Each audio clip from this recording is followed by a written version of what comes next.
నమస్కారం ఫ్రెండ్స్. హైదరాబాదులో real estate పరిస్థితి ఘోరంగా తయారైంది. కానీ హైదరాబాదులో మనం అనుకున్నట్టు ఒక స్ట్రాటజిక్ మిస్టేక్ జరిగితే, అంటే ఓవర్ ఎస్టిమేటింగ్ ద డిమాండ్ అనేది హైదరాబాద్లో జరిగితే, అండర్ ఎస్టిమేటింగ్ అమరావతి అనే తప్పు ఇరు రాష్ట్రాల్లో జరిగింది.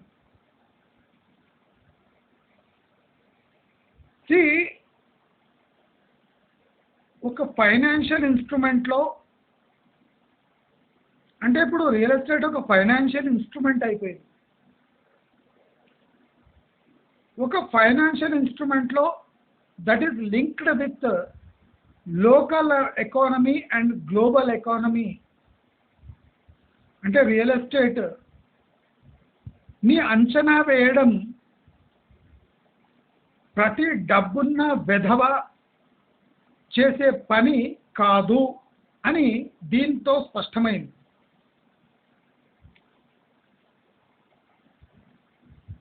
చాలామంది ప్రజల దగ్గర వందల వేల కోట్లు ఉన్నాయి. ఆ వందల వేల కోట్లు మూలుగుతున్నాయి. ఎందువల్ల మూలుగుతున్నాయి? వందల వేల కోట్లు మూలుగుతున్నాయి అంటే money is present but brain is absent.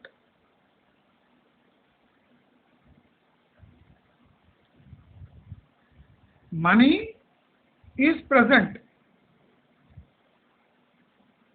is visible, can be invested, but the way to invest that money which is ready to be invested is lying still or has no future value.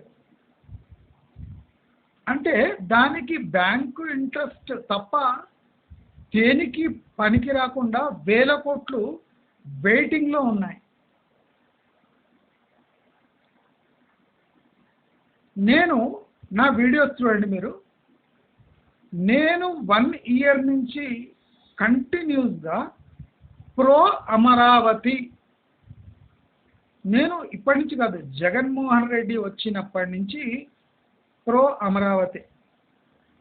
నేను TDP member కాదు, ఏ party member కాదు.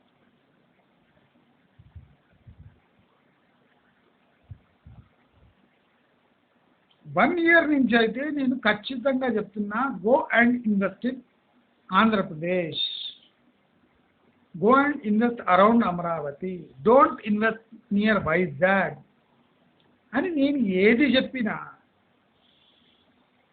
అంటే ఏళ్లకు ఏళ్ళు ఆ trend కనిపించే వరకు దాన్ని విడిచిపెట్టను, మాట మార్చను. ఎందుకు మార్చను అంటే, నా డిసిషన్స్ పై, నా అనాలిసిస్ పై, నాపై నాకు నమ్మకం ఉంది. ఆ నమ్మకం ఎలా కలిగింది అంటే అయినంత ప్రాక్టికల్ ఉన్నాయి. అయినంత ప్రాక్టికల్గా ఉంటే ఏమవుతుంది? ఇది చాలా ఇంపార్టెంట్ క్వశ్చన్. ఈ క్వశ్చన్కి మనం సాల్వ్ చేసుకోగలిగితే మాకు నియర్లీ అన్ని ప్రాబ్లమ్స్ సాల్వ్ అవుతాయి.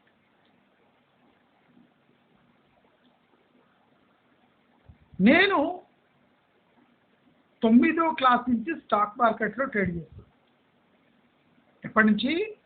9వ క్లాస్ ఉన్నప్పటి నుంచి వేరే వాళ్ళ అకౌంట్స్లో ట్రేడ్ చేస్తుంటే, అప్పుడు నాన్న లీగలీ మేజర్ కాదు కాబట్టి మేజర్ ఒకరిది అకౌంట్ తీసి దాంట్లో ట్రేడ్ చేస్తాను. అప్పటి నుంచి ఇప్పటిదాకా నేను స్టాక్ మార్కెట్లో ఉన్నా కానీ మీరు నమ్ముతారో లేదో నేను ఒక నెల 1 మంత్ నుంచి ప్రయత్నం చేస్తుంటే నాకు డేంజరస్ అంటే ఈ టైంలో డేంజరస్ కానీ స్టాక్ కనిపించటం లేదు. అంటే ఒకటో రెండో ఉన్నాయి అరాకొర, అది కూడా బ్రెయిన్ యూజ్ చేసి దాన్ని ఆడుకుంటే కానీ అది మనం ప్రాఫిట్ జనరేట్ చేయలేం. అంటే అంత క్రిటికల్ సిచ్యువేషన్ ఉంది స్టాక్ మార్కెట్. నేను పొద్దున్న లేవంగానే అంటే సుమారు 7 గంటలకు రోజంతా ఏం జరుగుతుందని ఒక ఎస్టిమేట్ వేసుకొని ఒక ప్రైజ్ గీచి పెట్టుకొని దాన్ని చేంజ్ చేయను. ఎందుకు చేంజ్ చేయను అంటే నేను నాపై అంటే నాకు ఉన్న ఆత్మవిశ్వాసం ఏమంటే మార్కెట్ పడితే కానీ ఇప్పుడు కొనరాదు.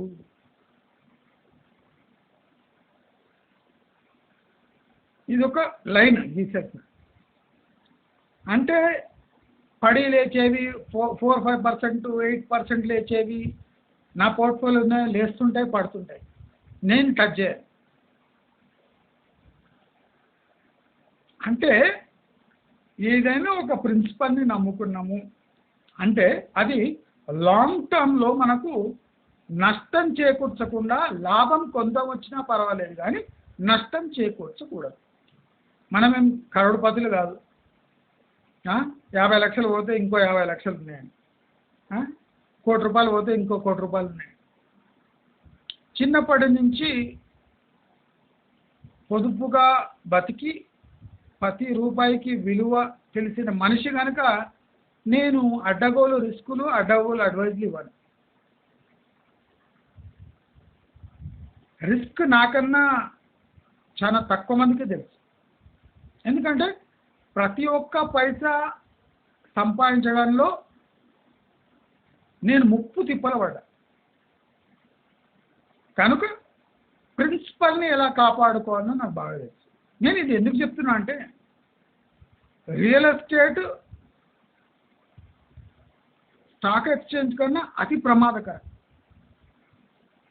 స్టాక్ ఎక్స్చేంజ్లో 100 రూపాయలు ఉన్నా ఒక స్టాక్ కొనవచ్చు, కానీ 100 రూపాయలు ఉంటే రియల్ ఎస్టేట్ కొనలేదు. రియల్ ఎస్టేట్ కొనాలంటే 10, 15, 20 lakhs అబవ్ ఉండాలి. మనం ఏమైనా ఆడుకోవాలంటే 2-3 కోట్లు ఉండాలి. కొని అమ్మి కొన్ని అమ్ముడు పోవు, ఉన్న డబ్బుతో మళ్ళీ రొటేషన్ చేయాలి. అంటే the most dangerous way to invest money is real estate.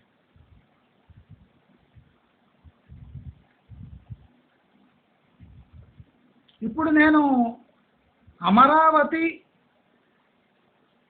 Invest చేయండి అని చెప్తాను. ఇప్పుడు 1 year బ్యాక్ నుంచి చెప్తున్నా. నా వీడియోస్ చూసుకోండి. చంద్రబాబు నాయుడు వీడియోస్ చేసిన, జగన్మోహన్ రెడ్డి వీడియోస్ చేసిన, ఏపీ తెలంగాణ కంపారిజన్ వీడియోస్ చేసిన, అక్కడ మీరు చూసుకోండి నేను ఏం చెప్పిన. ఆంధ్రప్రదేశ్ ఎట్లా గ్రో అవుతుంది అని వీడియో చేసిన. అంటే నాకు 1 year బ్యాక్ జగన్మోహన్ రెడ్డి పరిపాలనపై గట్టి నమ్మకం ఏం ఏర్పడేదంటే వీడు నెక్స్ట్ ఎలక్షన్లో రాడని. టీడీపీ వాళ్ళు కూడా డౌట్ ఉండేవాళ్ళకి. కొంతమంది లేదండి వాడు రిగ్గింగ్ చేసన్నా ఏమన్నా చేసి మోదీ సపోర్ట్ తీసుకొని వచ్చేస్తాడు, మోదీ కూడా మోకరిల్లుతాడు అని నా పాత వీడియోలు చూసుకోండి. Modi will score 0 in Andhra Pradesh if he contests alone. నా వీడియోలు చూసుకోండి.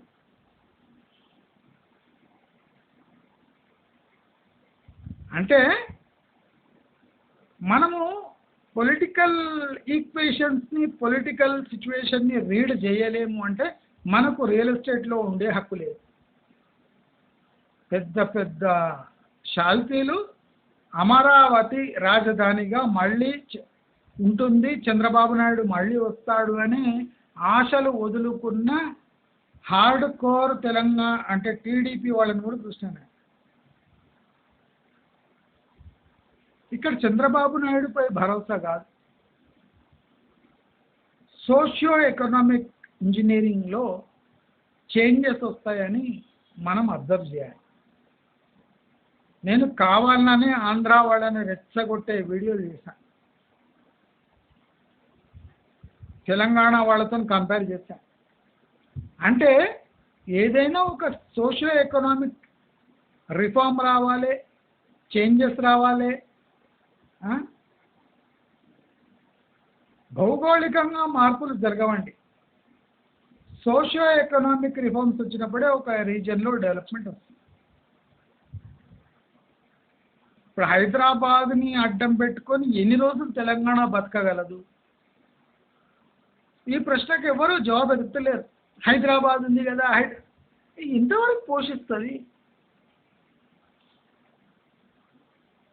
ఒక తల్లి ఎంతమందికి పాలు ఇవ్వగలదు? హైదరాబాద్ను ఒక తల్లి అనుకున్నాం, ఏం అన్లిమిటెడా? ఏం జెర్సీ ఆవా? అది హెచ్ఎఫ్ ఆవా? రోజుకు 60 లీటర్లు ఇవ్వడానికి. City has its own limitation, especially city like Hyderabad, which is half dependent on central government institutions. అంటే లక్కీ సిటీ. దీంట్లో ప్రత్యేకతలు ఏం లేవు సిటీలో, ఎక్సెప్ట్ సమ్ క్లైమాటిక్ కండిషన్స్ తప్ప, జియోగ్రఫికల్ లొకేషన్ తప్ప ఈ సిటీలో స్పెషాలిటీస్ ఏం లేవు. ఇలాంటి నాన్ ఇండస్ట్రియల్, నాన్ ఏమంటారు, ఈ labour force, technical labour force లేని ఉన్న నగరంలో you should not expect more. కానీ ఇక్కడ ఏం జరిగిందంటే ఓవర్ హైప్. ఐటీ వాళ్ళ కోసమే పుట్టినట్టు హైప్ ఇచ్చింది సిటీ. ఇప్పుడు ఏం జరిగింది? ఓవర్ కిల్ అంటారు. అంటే ఏది ఎంత ఉండాలో అంత ఉండాలి, కానీ ఎక్స్ట్రా చేసింది బాగా. ఎవరు? చదువు రాని చవటలు ఎక్స్ట్రా చేస్తే చదువుకున్న విధవలు దాన్ని ఫాలో చేసి, అంటే ఎడ్యుకేషన్కే టోటల్ మట్టి కనిపించిన భూమి ఈ హైదరాబాద్.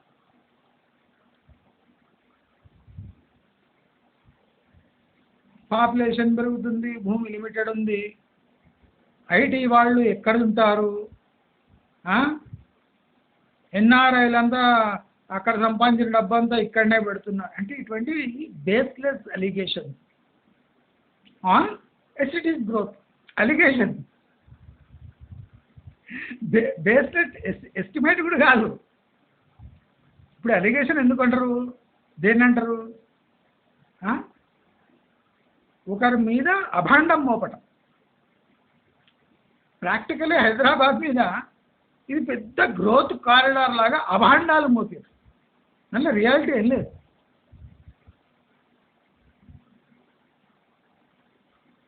అసలు ఇది బాగా గ్రో అయిపోతుంది, నాలుగు దిక్కులా విస్తరిస్తుందట. మరి average incomes of the individuals అని లెక్కేస్తే నలుదిక్కుల ఏం యావరేజ్ ఇన్కమ్స్ చాలా డిఫరెన్స్ ఉన్నాయి. West Hyderabad, east Hyderabad, north Hyderabad, south హైదరాబాద్లో average income of the earning individual చాలా డిఫరెన్స్ ఉంది. మరి ఇప్పుడు సిచ్యువేషన్ ఎలా వచ్చిందంటే హైదరాబాదులో ఈ ఓవర్ కిల్ అయి వేల ఎకరాలు సాగు భూములను బీడు భూములుగా మార్చి, వెంచర్స్ లేఅవుట్స్గా మార్చి కక్కుర్తి పడి సర్వనాశనం చేసుకున్నారు. అంటే ఆ భస్మాసుర హస్తం ఎట్లా పడ్డది హైదరాబాద్లో ఎట్లా పడ్డది. చాలా మందికి నిజం మింగుడు పడదు, జంగ్లీ మాటలు మాట్లాడాలి. ఎప్పుడు ఆ మాట్లాడే అన్ని ఛానళ్ళు సంకనాకిపోయింది. ఎప్పుడు చెప్తుండాలి కొనండి కొనండి బాగా పెరుగుతుంది. రేపు ఐటీ వాళ్ళు కుప్పలు కుప్పలు లారీలలో దిగుతున్నారు బెంగళూరు నుంచి. బెంగళూరు పని అయిపోయింది, ఇక అందరు హైదరాబాద్ వైపే. అజీం ప్రేమ్జీ ఎక్కడ చూస్తున్నాడో తెలుసా? మన వెస్ట్ హైదరాబాద్ వైపే. ఇన్ఫోసిస్ నారాయణమూర్తి చంబెట్క ఎక్కడ పోతున్నాడు తెలుసా? మోకిల వైపే. ఎలాన్ మస్క్ హైదరాబాద్లో ఎక్కడ దిగగానే ఎక్కడ మూత్రం చేస్తాడో తెలుసా? శంకర్పల్లి వైపే. ఏంది ఇది? రియల్ ఎస్టేట్లో ఎలాన్ మస్క్ కదా, ఏం చేయాలి అర్థం కాలేదు. హైదరాబాద్ ఎట్లా లేపాలి? రియల్ ఎస్టేట్ వైపు చూస్తున్న ఎలాన్ మస్క్ కదా, ప్రపంచం అంతా ఇడిచిపెట్టి ఆ బాట ఇక్కడ వచ్చి ఇన్వెస్ట్ చేస్తాడు. వాడు తయారు చేస్తున్న కార్లే ఇక్కడ తేవడానికి అవుతలేదు. హైదరాబాదులో అడుగు మోపనున్న ఎలాన్ మస్క్, ఆయన చూపు అటువైపే. అంబానీ ఎక్కడ కొన్నాడో తెలుసా? అంబానీ ఎరిగేది ఇటువైపే.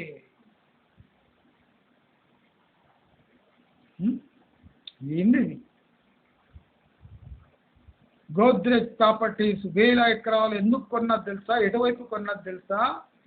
ఆ గోద్రేజ్ ప్రాపర్టీస్ స్ట్రాటజిక్గా కొన్ని ఇయర్స్ ముందు అసలు దేనికో ప్రాజెక్ట్ కోసం కొని ఉంటుంది, లేదా వాళ్ళ ప్రాపర్టీస్ ఇట్లా డిమాండ్ వస్తుందంటే కొని ఉంటుంది. వాళ్ళ రిస్క్ టేకింగ్ ఎబిలిటీ, వాళ్ళ అనాలిసిస్ వేరు, జనరల్ పబ్లిక్కి కొనాలని సజెస్ట్ చేసేది వేరు. గోద్రేజ్ ప్రాపర్టీస్ ఓన్కి 20-30 ఇయర్స్ వ్యూ ఉంటుంది. సామాన్యుడు 30 ఏళ్ళు చచ్చిపోతాడు. అసలు ఈ అనాలిస్టులు అన్నం తింటారో పియ్యి తింటారో లేదా? బహుశా పియ్యే తింటుండొచ్చు. అంతే. మీ మాట మారిస్తే జనాలు ప్లాట్లు మార్చలేరు. ఎవడో మీ మాట విని ఒక ప్లాట్ కొన్నాడు, మీరు మాట మార్చేసారు. రేపు మోకిల పనికిరాదని చెప్పేసాను అనుకోండి, మీరు మోకిల పనికి వస్తుందని చెప్పినప్పుడు కొన్నాడు, వాడు ఏటీఎం కాదు పాడు కాదు, పత్రాలు లోపల వేస్తే ఇక్కడి నుంచి పైసలు కావాలి. అప్పుడు ఆ డిమాండ్ ఉండదు, రేట్ రాదు, అమ్ముకోలేడు. అంటే మీ మాటకు ఏదైనా ఒక మైలురాయి ఏమైనా ఉండాలి కదా. ఇష్టం వచ్చినట్టు వాగడం. ఇప్పుడు అమరావతిలో కూడా అది జరుగుతుంది. అమరావతిలో పాపులేషన్ లేదు.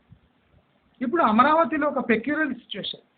ఇన్వెస్ట్ మీరు అమరావతిలో చేసుకోవచ్చు, గుంటూరులో చేసుకోవచ్చు, ల్యాండ్ కొనొచ్చు, ల్యాండ్ అమ్మవచ్చు.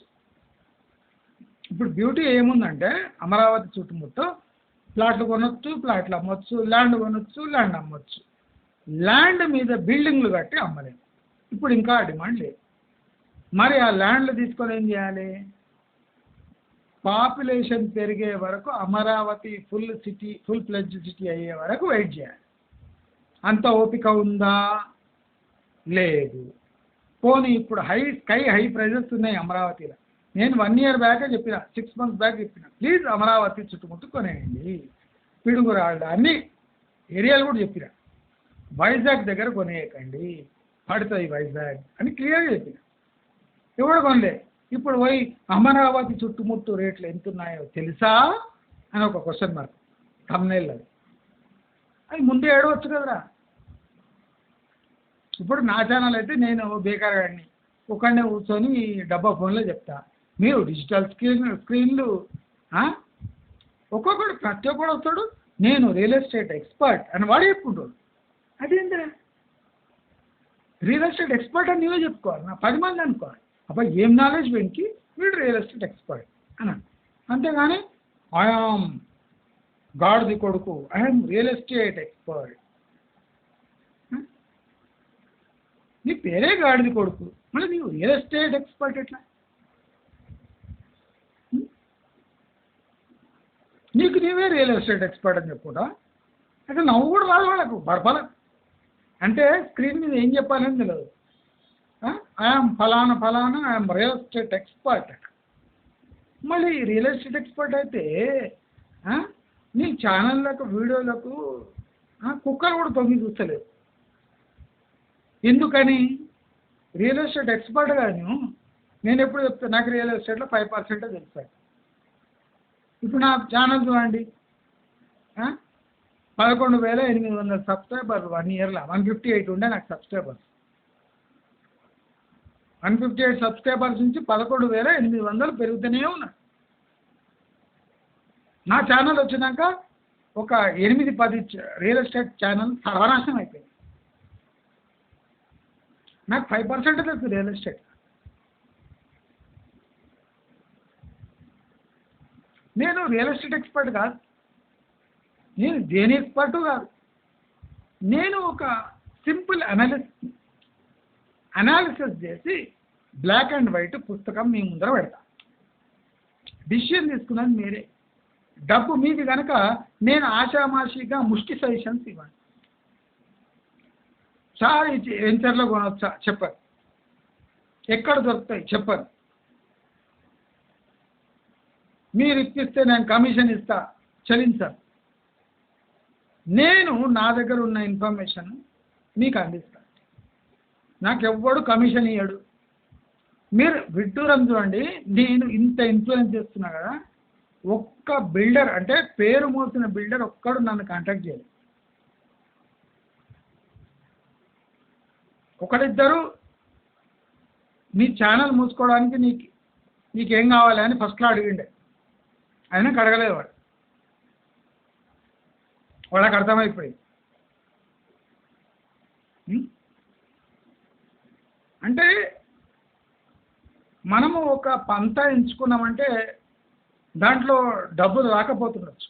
ఇప్పుడు నేను ఏదైనా వెంచర్ని రికమెండ్ చేసిన, లేదా నేను ప్రో రియల్ ఎస్టేట్ అయినా అంటే నాకు డబ్బులు రావచ్చు. కానీ నా ఛానల్ ఇంతవరకు పెరగడానికి కారణం అంటే సబ్స్క్రైబర్స్ యొక్క ఆశలను నేను అడియాశలు చేసి పంతా మార్చి డబ్బుల కోసం. ఇప్పుడు నేను అడుగుతున్నా, నా అకౌంట్లో డబ్బులు వేయండి, నా ఛానల్ రన్ చేయడానికి మీరు సహకరించండి ఫైనాన్షియల్గా అని అడుక్కుంటున్నా. కానీ నేను రియల్ ఎస్టేట్ వాళ్ళని అడుగుతలేదు డబ్బులు ఇవ్వండి, రియల్ ఎస్టేట్లో అడుగుతలేదు. అసలు నేను ఇంకా సబ్స్క్రైబర్స్ ఏమన్నా వాళ్ళ ప్రాపర్టీస్ ఉంటే నేను లిస్ట్ చేసి నాకు కొన్ని డబ్బులు ఇస్తే లిస్ట్ చేస్తా. మీ యూట్యూబ్ వీడియోస్ ఉన్నాయి, దాని లింక్ ఇస్తే నా దగ్గర వేసుకుంటా లింక్. మీ సబ్స్క్రైబర్స్ పెరగవచ్చు, నాకు కొన్ని డబ్బులు ఇస్తే అది చేస్తా. అంటే ఇలాంటి పనులు చేస్తా. కానీ ఈ బిల్డర్స్ దగ్గర డబ్బులు తీసుకోవడము, ఫేక్ ప్రచారం చేయడము, ఉన్నది లేనట్టు లేనిది ఉన్నట్టు చెప్పడము.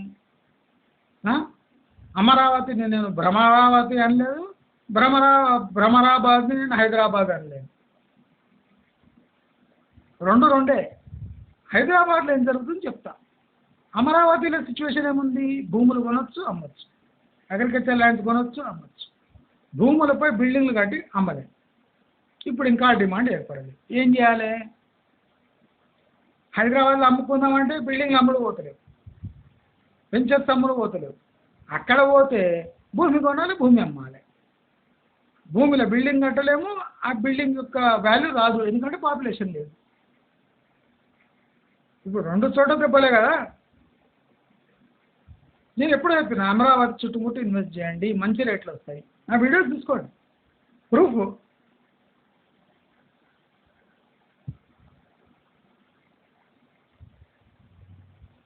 నేను ఒక పంతా ఎంచుకున్నా అంటే పక్కాగా ఉంటుంది. ఇప్పుడు అమరావతిలో ఇన్వెస్ట్ చేస్తే ఏం చేస్తారు? ప్లాట్లు కొనాలి, ప్లాట్లు అమ్మాలి, ల్యాండ్లు కొనాలి, ల్యాండ్లు అమ్మాలి, డబ్బులు వస్తాయి. కానీ ల్యాండ్ మీద ఒక బిల్డింగ్ కట్టి పెద్ద గేటెడ్ కమ్యూనిటీ పెట్టి దాంట్లో అమ్ముడు. ఎందుకంటే population has got no issues in that area to live in. అంటే అక్కడ ఉండడానికి రీజనే లేవు. రీజన్ లేనప్పుడు అక్కడ ప్రాపర్టీ కొని అంటే లక్షల ప్రాపర్టీలు పెట్టి వాళ్ళు ఉంటే కూడా అక్కడ ఎంప్లాయ్మెంట్ ఏముంది? ఏం లేదు. కానీ భూములు కొనకూడదా, అమ్మకూడదా? అది తప్పు. Amaravati is the #1 destination to invest in land and resale properties, అంటే ల్యాండ్ బేస్డ్ ప్రాపర్టీస్. ఇక్కడ మిస్ అయ్యిందంటే ఇంకా ఏం లేదు అక్కడ. Amaravati is the number one destination now. But you cannot build buildings and assets such as big and multi-story buildings, villas, and constructed properties అక్కడ cell చేయలేము. ఇంకా that market is not right. So మళ్ళీ హైదరాబాద్కి వద్దామంటే ఇది ఇక్కడ inflated market, 300% prices. అంటే రెండు చావు దెబ్బలే. దానికన్నా బెటర్ చావు ఎక్కడ ఉందంటే అమరావతి. భూములు కొని అమ్మవచ్చు రీజనబుల్ ప్రైస్. అమరావతిలో అరౌండ్ గుంటూరు అక్కడ విజయవాడ కూడా తీసుకొని అమ్మచ్చు. ఆ వెసులుబాటు ఇక్కడ తీసుకొని అమ్మలేదు. తీసుకున్నామంటే కింద పడతాయి. మరి ఎట్లా చేయాలి? అందుకోసము ప్రతి మనిషి socio economic factors, commercial values, evaluation, depreciation, political risk, economic risk, financial risk,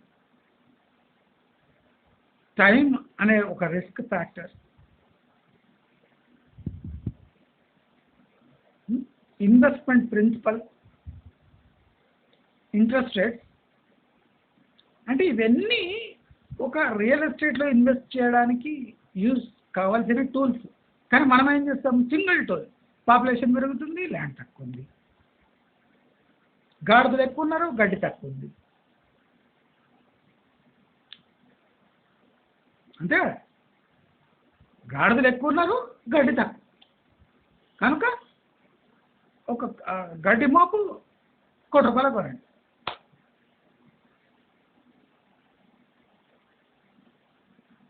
అంతే కదా. హైదరాబాద్లో జరుగుతుంది ఇదే. మరి పక్కకు గడ్డి ఉంది కదా, లే వెస్ట్ హైదరాబాద్ గడ్డే తినాలి.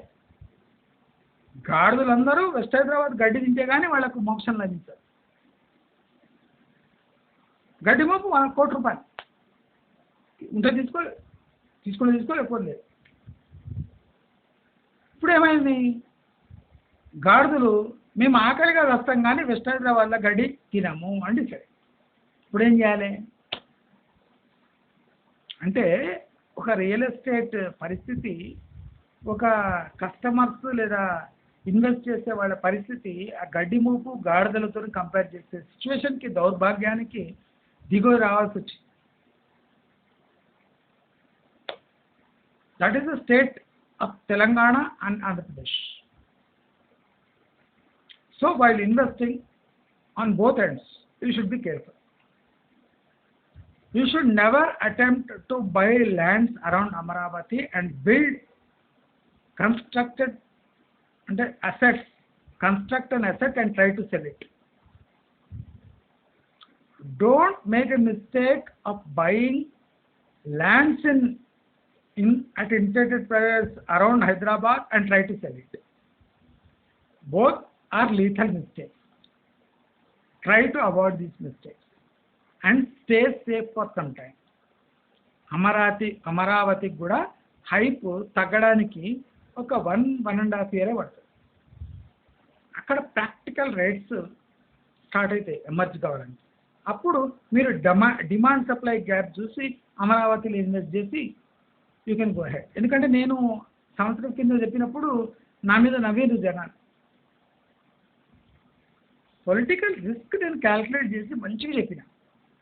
బీజేపీ ఏముంటుంది చెప్పినా, టీడీపీ ఏముంటుంది చెప్పినా, వైఎస్ఆర్సీపీ ఏముంటుంది చెప్పినా, బీఆర్ఎస్ ఏమవుతుంది కూడా చెప్పేసిన. మరి ఇంత మంచి ఛానల్కి మీ సహకారం ఎట్లుండాలి?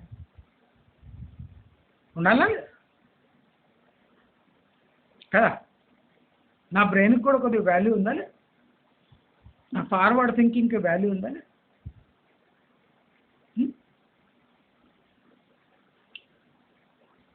నేను మీరు చూస్ చేసుకున్న బిజినెస్ని అంటే పట్టాల వైపు నాకు తెలిసిన కొన్ని బిజినెస్,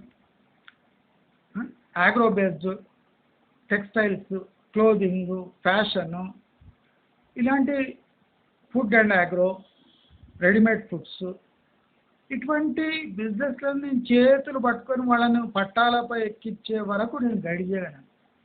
కానీ ఆ జీల్, ఆ బర్నింగ్ డిజైర్ నాకు ఈ రియల్ ఎస్టేట్లో ఉన్న బర్నింగ్ డిజైర్ జనాలకు అనిపించలేదు.